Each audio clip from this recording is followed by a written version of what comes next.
Hello there. It has been decided. We will accept more immigrants and you will have no say in it.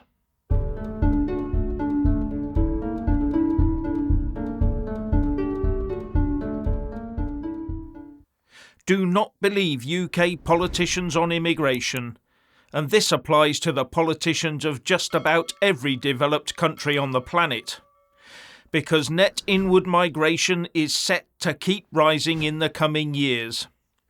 Those politicians can all stand on pledges to reduce it, but they won't reduce it. They will blatantly lie in their manifestos. And as an example, I give you the quiet plans that our government has to entice foreign teachers into the UK with a 10,000 quid sweetener. Instead of training our own, we'll import them from elsewhere.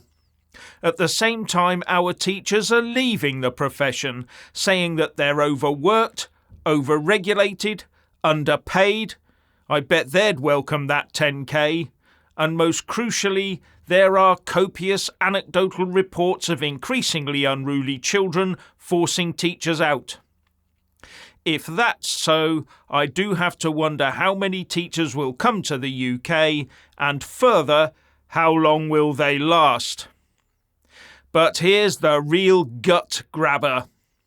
Last year, the UK took in 1.2 million migrants, and ended up with a record net migration figure of 606,000 people. And you're telling me there were no teachers amongst those 1.2 million newcomers?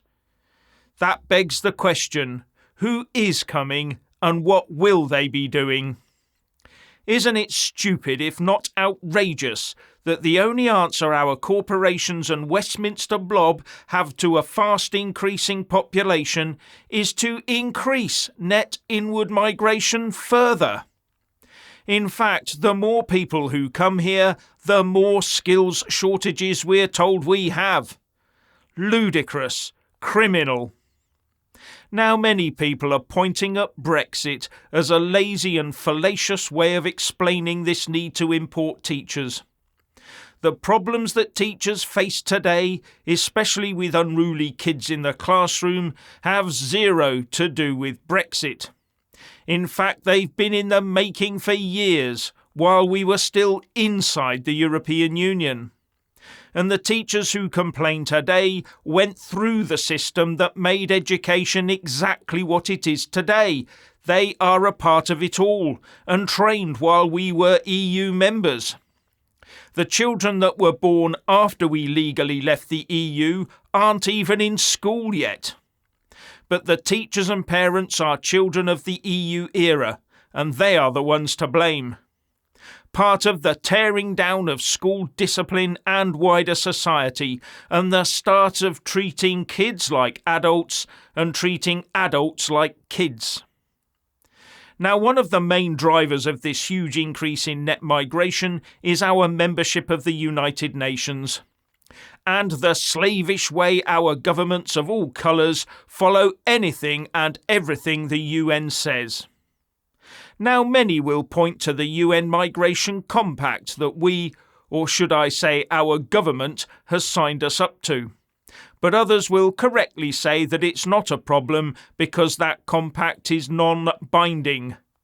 But I would point out that right now our government is on the threshold of turning a non-binding UN WHO Health Emergency Response Agreement into a full-blown legally binding treaty, which will give the Director General of the WHO the power to shut down our country at the merest sniff of a health emergency, force us to take medications, force us to pay vast amounts of money to be redirected around the world, and force us to carry papers that state that we've complied with all the WHO diktats. And worse, it will give the WHO the power to define what is medical information and what is medical disinformation, leaving no room for dissent from even leading medical experts. They would be shut down. And the WHO would then no doubt feed that information into the BBC Verified programme and the House of Commons Library.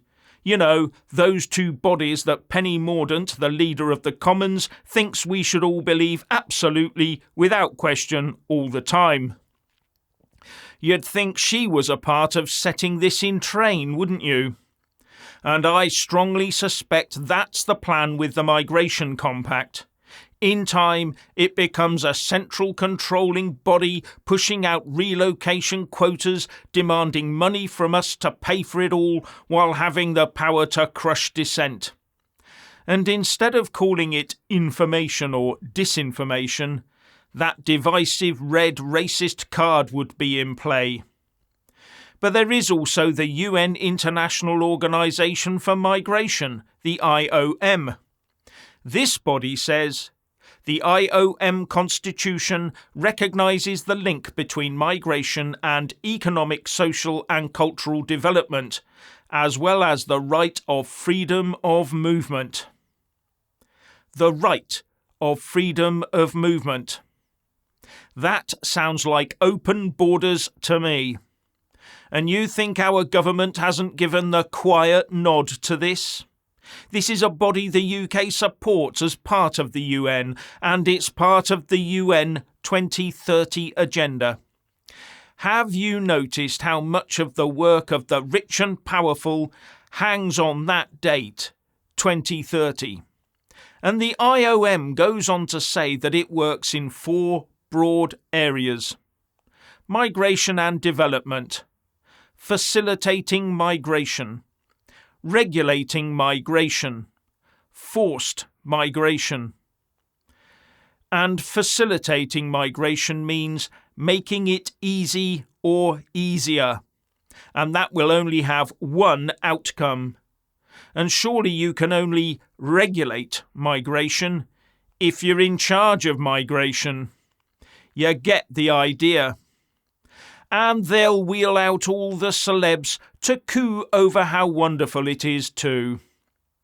Looks to me like a globally enforceable system of population relocation is in the making, and it hasn't even got into gear yet. It makes you wonder what else they've got in the pipeline for us to pay for, doesn't it? Richard. Men have become pathetic, weak little creatures, forced to rely on a system where, when it comes to the hunt for food, our hunter-gatherer instincts have become suppressed and reduced to just pressing a few buttons on an iPhone and then waiting for the food to be delivered to our front doors. Wonderful. Yes, gone are the days of the family skinning a wild beast together and harvesting each part of the animal and roasting it over a beautiful open fire underneath the stars.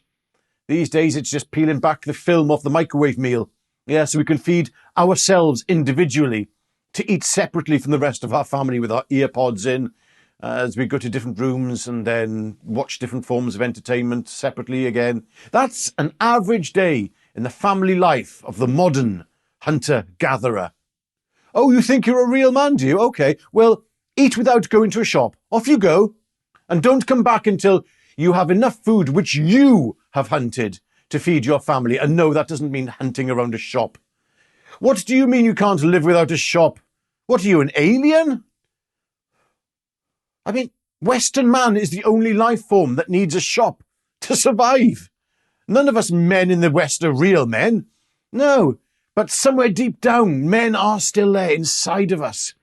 Yes, they're still there hiding behind our, the Western man's perfectly sculpted hipster facial hair, which is caked in soy latte and craft beer. Yes, they're still there, somewhere, suppressed and downtrodden by years of being told that their natural state is toxic. Yes, men are still there somewhere. Even in the most altered and damaged men, the man is still there somewhere, waiting for something or someone to say, it's okay to be a man. It's okay to want to hunt animals and eat them with your family. And most importantly, it's okay to want to have a single partner for life and have children with her and settle down and protect her and that family unit. Thrill-seeking and sport have become distractions. The distractions of men wishing to prove themselves to the rest of the world when they can't even hunt a bloody rabbit, let alone protect, nurture, and love their own family and remain loyal to them. Both men and women have been told that everything is transitory and all there is to life is just this never-ending cycle of sexual encounters and relationships, and both sexes wonder why the other one won't commit to the other when the other potential spouse has played not just the field but the entire town. But society says that's normal. And how dare you judge someone and not want to commit to them when they have no intention of having you as their sole monogamous life partner? You bigot! Go and get yourself re-educated. And so many women have lost their nurturing femininity and instead decided to embrace the so-called negative aspects of masculinity and rebrand these negative aspects as feminine virtue. Yes, many of the aspects of masculinity that men were vilified for years are now feminine virtue. And I will not elaborate. No, you can work that one out yourself. But there sits the land, waiting for us, to feed us, to shelter us, to heat us, and help reacquaint us with a more natural way of life, and dare I say it, offering us a more of an environment that we are suited to. Anyway, what do you lot think about what has been said in today's video? Leave your beautiful instances of wisdom in the comment section below. And don't forget to take a look at our merchandise. And a big thank you as well to all the people who send us donations via PayPal and support us on Patreon. Do you know how much that helps? Anyway, I'm not going to go into that. So we'll see you again tomorrow at, between 5:45 and 7:15. And you lot, enjoy the rest of your day. Take care.